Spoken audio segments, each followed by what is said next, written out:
ابھی براہ راست کراچی چلیں گے جہاں پر سندھ کے مشیر اطلاعات مولا بخش چانڈیو میڈیا سے بات کر رہے ہیں۔ اس سے ہمارے تو سب کے ذہن کھل گئے، ہمارے ذہنوں میں کئی سوال اٹھائے گئے، کئی مخالفین سوال اٹھاتے ہیں، کئی حکمرانوں نے غلط فہمیاں پیدا کی ہیں، لیکن یہ سی پیک بھی جیسے میں چائنا کی دوستی کا سنگ میل بھٹو صاحب کو کرا دیتا ہوں، میں کیا پورا پاکستان، اسی طریقے سے سی پیک کا بھی حقیقی اگر کوئی تصور دینے والا یا پاکستان میں اس کا بنیاد رکھنے والا ہے تو محترم آصف علی زرداری صاحب ہے۔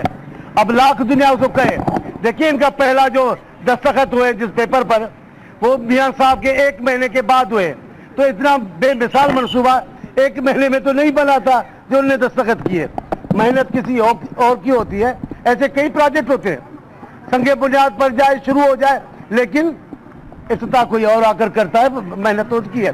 تو آصف صاحب نے بے پناہ دورے کیے، مجھے یاد ہے جب صدر ہوئے باتیں ہوتی تھی کہ بار بار چائنا کیوں جا رہے ہیں، بار بار چائنا کیوں جا رہے ہیں۔ آج جب سی پیک کا منصوبہ سامنے آیا ہے، جب سی پیک کی یہ جو پروگرام ہے سامنے آیا ہے، تب میں کہتا ہوں کہ ہمارے ایک دوست ہیں، میں ان کا بڑا احترام کرتا ہوں، وہ اکثر ہمیں بھی گالیاں دیتے رہتے ہیں تمام سیاستدانوں کے ساتھ، لیکن اس دن وہ ٹی وی پر سر حکومت کو گالیاں دے رہے تھے اس بات پہ کہ سی پیک کی بات کر رہے ہو اور تمہیں آصف علی زرداری یاد نہیں آ رہا ہے، تم چائنا کی بات یاد کر رہے ہو، ذوالفقار علی بھٹو تمہیں یاد نہیں آتا۔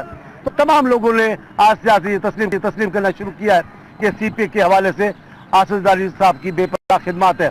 آصف صاحب نے بڑی تفصیل سے بتایا سی پیک کا منصوبہ آپ کا سوچ کیسے پیدا ہوئی، آغاز کیسے ہوا، اب ہوگا کیا۔ ہم سب فخر کرتے ہیں اس منصوبے پہ اور دعاگو ہیں، ہم سب لوگوں کو، پاکستان کے تمام لوگوں کو اس پروجیکٹ کے کامیابی کے لیے کوشش کرنی چاہیے۔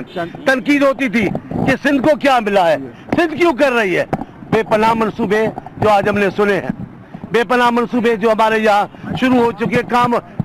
اب گوادر کو لے لیں، گوادر بھی کوئی معمولی پروجیکٹ تو نہیں، یہ آصف صاحب کے زمانے میں ہوا، لیکن آج جو کچھ ہو رہا ہے بلوچستان میں، سندھ میں جو ترقی کی ایک لہر آئے گی آنے والے دنوں میں، اربوں روپے جو ڈالر یہاں خرچ ہوں گے، وہ سب کے سب میں بلا شبہ چاروں صوبائی کیپٹلز کو اہمیت دی گئی ہے، لیکن ہمارا اس میں اہم نمایاں حصہ ہے۔ ابھی بھی گئے ہیں کیٹی بندر، تھرکا کوئلہ، یہ جو شامل ہوا ہے اس پروجیکٹ میں، تو یہ ہمارے سندھ حکومت کی کامیابی ہے، وزیر اعلیٰ کی کامیابی ہے، میرے چیئرمین اور کو چیئرمین کی کامیابی ہے۔ تو آج میں سی پیک کے متعلق اتنا باخبر نہ تھا، مجھ سے بھی اکثر لوگ پوچھتے تھے، میں خود سوچتا تھا آخر اس میں ہماری بھلائی کے پروگرام کیا ہے۔ سی پیک سراسر پورے پاکستان کی بھلائی کا پروگرام ہے، لیکن اس میں سندھ کا ایک بڑا نمایاں حصہ ہے۔ ہم اللہ تعالیٰ کے شکر گزار ہیں، اللہ سے دعا مانگتے ہیں اللہ مدد فرمائے یہ پروجیکٹ کامیابی سے پورا ہو۔ اور یہ میں تو باتیں سن کر حیران رہ جاتا ہوں، ہم چھوٹی چھوٹی باتوں میں الجھ رہے ہیں، چائنا کی باتیں سن کے آیا ہوں اس حوالے سے، اس سی پیک کے حوالے سے، اور یہ صرف پاکستان کا نہیں ہے، میرے خیال میں کوئی 36 ملک یا 66 ملک بتا رہے تھے وہ اس کے دائرے میں آئیں گے۔ وہ کہاں تک سوچتے ہیں، وہ 1000 سال کی پلاننگ کر رہے ہیں، ہم 5 سال میں لڑ مر جاتے ہیں، ایک دوسرے کو برداشت نہیں کر سکتے۔ تو میں سارا آج کا پروگرام سی پیک کے متعلق تھا، ان کی جو پروگرام تھے، ان کی جو بھلائی کے پروگرام، ان کے جو ترقیاتی پروگرام، ان کے حوالے سے بات کریں۔ آج آپ نے یہاں پر جب سی پیک کی اتنی اہمیت بتائی گئی اور چائنا کی اس میں اور پاکستان کی اور سندھ کی اس میں جو ہے وہ کامیابی ہوگی، کچھ وزراء کا یہ کہنا ہے کہ کیونکہ سی پیک منصوبہ کیونکہ چائنا کے ساتھ ہے تو سب کو چائنیز سیکھنی چاہیے، کیونکہ اب چائنا اس میں جو ہے کچھ وزیر کہہ گئے ہیں کہ آئندہ چائنیز زبان جو ہے ان کے کام آئے گی، تو اس کی چائنیز زبان کی اہمیت پر بھی بات میں تو کہہ رہا ہوں کہ 1400 سال پہلے رحمت اللہ العالمین نے کہا علم حاصل کرو چاہے تمہیں چائنا جانا پڑے۔ یہی تو غیب کی باتیں ہوتی ہیں، یہی تو اللہ کی بتائی باتیں ہیں۔ پھر ان کے امتی اور باشعور امتی پاکستان کے قائد ذوالفقار علی بھٹو نے بات کی، تب بات کر رہے تھے، عمل درآمد اس پہ آج ہو رہا ہے کہ چائنا کے ساتھ دوستی پاکستان کی بنے گی، چائنا ہی پاکستان کی ترقی میں حصہ لیا۔ اب آپ نے جو سوال پوچھا ہے، بلا شبہ زبان کی بڑی اہمیت حاصل ہے۔ جن ملکوں میں इंग्लिश नहीं बोली जाती, वहाँ भी मखसूस मुल्कों की ज़बानें सीखने के लिए हिदायत की जाती है। अगर हमारी तरक्की का सबसे बड़ा मंसूबा चाइना के साथ है तो हमें चाइना की ज़बान सीखनी चाहिए। आसिफ साहब ने काफ़ी अरसा पहले ये कहा था और हुकूमत से भी कहा, अपने मुल्क की पाकिस्तान से भी कहा, सिंध हुकूमत को भी कहा कि चाइना की लैंग्वेज सीखने के लिए एहतमाम किए जाए, उनमें कोर्सेज किए जाएं। अब किसने लिया, किसने फायदा नहीं लिया, लेकिन ये काम आता है। आज भी उन्होंने इस बात को लिखा। ये बताइएगा कि जो सिंध हुकूमत का या पीपुल्स पार्टी का सीपेक पे रिजर्वेशन रही तो आपके ब्रीफिंग के बाद वो खत्म हो गई और रूट पे बात हुई कि सिंध में कहाँ से सीपेक के रूट क्या सीपेक से जवाब दे आ जाएगी, वही होगा, मंसूबे लगेंगे। रूट का भी बताइएगा। बता रहा हूँ आपको। पहले इसके साथ अब ये तासुर था कि सिर्फ पंजाब को फायदा होगा, बहुत सारे मंसूबे अभी आपकी रिजर्वेशन खत्म हो गई। मैं हाफिज तो नहीं हूँ इन सारी बातों का, थोड़ी बातें भूल जाऊंगा, थोड़ी बातें समझा है वो बताऊंगा। आपके जलगार में वो जो समझ के आए हैं वो भी भूल जाऊंगा। कई प्रोजेक्ट पंजाब हुकूमत ने और वफाकी हुकूमत ने हमारे बगैर पूछे ही शामिल किए थे और कई उन्होंने जल्दी में किए हैं। 8-8, 10-10 प्रोजेक्ट दिए हैं, उनमें से एक में शुरू हुआ है, हो ही नहीं सकता। अब जहां पंजाब के दूर दराज इलाकों में जाकर वो अगर बिजली का प्लांट लगाएंगे कोयले पर, कोयला आएगा कहां से जो वो लगाएंगे। उन्होंने सियासी गेम की है, पंजाब में एक लहर पैदा करके जितना अब हम खिदमत कर रहे हैं, अब उनके सारे प्रोजेक्ट रुक जाएंगे।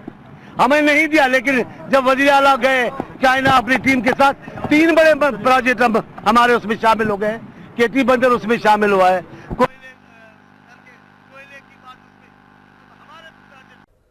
मानसेहरा के करीब तेज रफ्तार गाड़ी गहरी खाई में जा गिरी। अफसोसनाक वाकये में 4 अफराद दुनियाए फानी से कूच कर गए। कोहिस्तान से रावलपिंडी जाने वाली गाड़ी मानसेहरा के करीब बेकाबू होकर गहरी खाई में जा गिरी। अफसोसनाक वाकये में गाड़ी में सवार 4 अफराद मौके पर ही जान भाग हो गए। पुलिस के मुताबिक हादसा क्लोज बाड़ा के मकाम पर तेज रफ्तारी के बायस पेश आया, जबकि मरने वाले तमाम अफराद का ताल्लुक एक ही खानदान से है। टोबा सिंह और गुजरांवाला के बाद पेशावर में भी जहरीली शराब पीने से हलाक होने वालों की तादाद 5 हो गई है। खैबर पख्तूनख्वा में जहरीली शराब पीकर हलाक होने वालों में एक खातून भी शामिल है। खैबर पख्तूनख्वा के दारुल हुकूमत पेशावर में भी जहरीली शराब ने कई घरों में सफे मातम बिछा दिया। गुलबर्ग में जहरीली शराब पीने से 5 अफराद हलाक हो चुके हैं। गुलबर्ग में 5 अफराद ने जहरीली शराब पी, जिसके बायस 2 अफराद मौके पर ही हलाक हो गए, जबकि 3 को तशवीशनाक हालत में करीबी अस्पताल मुंतकिल किया गया, लेकिन वो भी बच नहीं सके। हलाक होने वालों में एक खातून भी शामिल है। लवाहिकीन ने मुतालिबा किया है कि जहरीली शराब बेचने वालों को कानून के कटहरे में खड़ा किया जाए। लोहरदीर में कौमी जिरगे के ज़ेरे एहतमाम तकरीब का इनेकाद किया गया, जिसमें कबायली उमायदीन ने शिरकत की। इस मौके पर खिताब करते हुए कबायली उमायदीन का कहना था कि जिरगा सिस्टम पर अवाम का एतमाद काबिल तहसीन है। जिरगा सिस्टम के जरिए न सिर्फ मसाइल फौरी हल किए जा सकते हैं, बल्कि दरपेश मसाइल मुताल्लिका नुमाइंदों तक पहुंचाए भी जा सकते हैं। उन्होंने कहा कि लोगों ने किताबुन से तनाज़ात का गैर जानिबदार फैसला अव्वली तरजीह है। पारा चनार में गवर्नमेंट ग्रेजुएट कॉलेज के तलबा ने मुतालिबात के हक में एहतजाजी मुजाहिरा किया और टायर जलाकर कई घंटे तक रोड ब्लॉक रखी। गवर्नमेंट पोस्ट ग्रेजुएट कॉलेज के तुलबा ने स्कॉलरशिप न मिलने और दीगर मुतालिबात की मंजूरी के लिए पारा चनार पिशावर मेन रोड को ट्रैफिक के लिए बंद कर दिया और टायर जलाकर एहतजाजी मुजाहिरा किया। एहतजाजी तुलबा का ये कहना था कि हर साल उन्हें पॉलिटिकल इंतजामिया की जानिब से 5000 रुपए स्कॉलरशिप मिलता है, जो कि ताहाल नहीं मिला। उनका कहना था कि कॉलेज इंतजामिया की जानिब से उन्हें सिर्फ तसल्लियाँ दी जा रही हैं। हम हुकूमत वक्त से मुतालिबा करते हैं कि हमें स्कॉलरशिप जल्द अज जल्द मिल जाए, हमें रिटर्न फॉर्म में दे, ये देकर हमें साबित करे कि हम 1 हफ्ते के अंदर हमें स्कॉलरशिप मिल जाए, वरना हम ये एहतजाज जारी रखेंगे। तुलबा का मजीद कहना था कि उन्होंने स्कॉलरशिप और दीगर मुतालिबात की मंजूरी के लिए पॉलिटिकल इंतजामिया से भी बारहा राब्ता किया, मगर कोई सुनवाई नहीं हुई, जिस पर वो सरापा एहतजाज हैं। मुजाहिरीन ने धमकी दी कि अगर उनके जायज मुतालिबात जल्द तस्लीम न किए गए तो एहतजाज का दायरा बढ़ा दिया जाएगा। खुरम एजेंसी में अमन स्पोर्ट्स गाला इख्तिताम पजीर हो गया। स्पोर्ट्स गाला में मुख्तलिफ मुकाबले कराए गए। पॉलिटिकल इंतजामिया की जानिब से कामयाब खिलाड़ियों में ट्रॉफियां और इनामात तकसीम किए गए।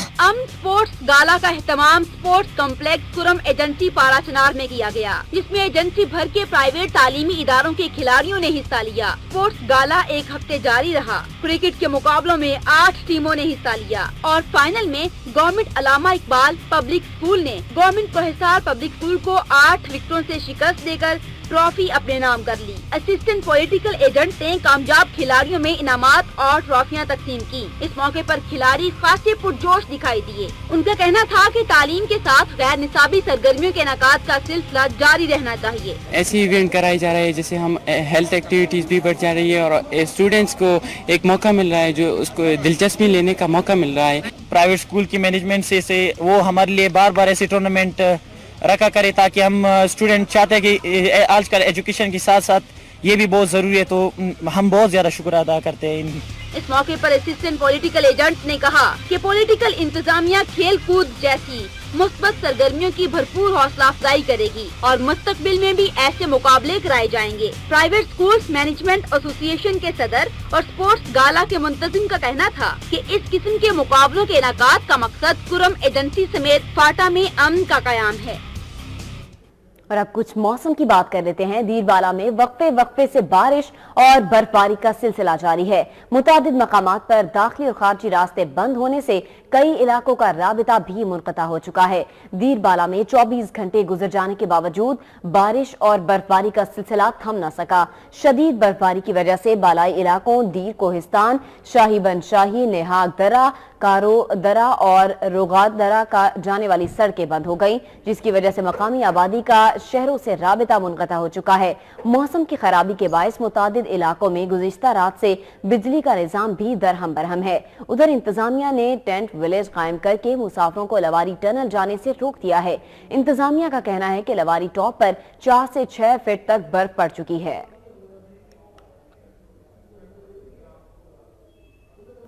सवात और गिरदोनवाह में वक्फे से हल्की बारिश और बर्फबारी का सिलसिला जारी है। पहाड़ों ने सफेद चादर ओढ़ी, सर्दी की शिद्दत में भी इजाफा हो गया है। जिला सवात के बाला इलाकों, कालाम और मुल्हिका इलाकों में कल रात से वक्फे से बारिश और बर्फबारी का सिलसिला जारी है। पहाड़ों ने सफेद चादर ओढ़ी है। ठंड में शदीद इजाफा हो चुका है। बर्फबारी और बारिश की वजह से लोग घरों में महसूर होकर रह गए। पन बिजली घर में बारिश और बर्फबारी की वजह से फनी खराबी लाहिक है, जिसके बायस पूरी वादी तारीकी में डूब गई है।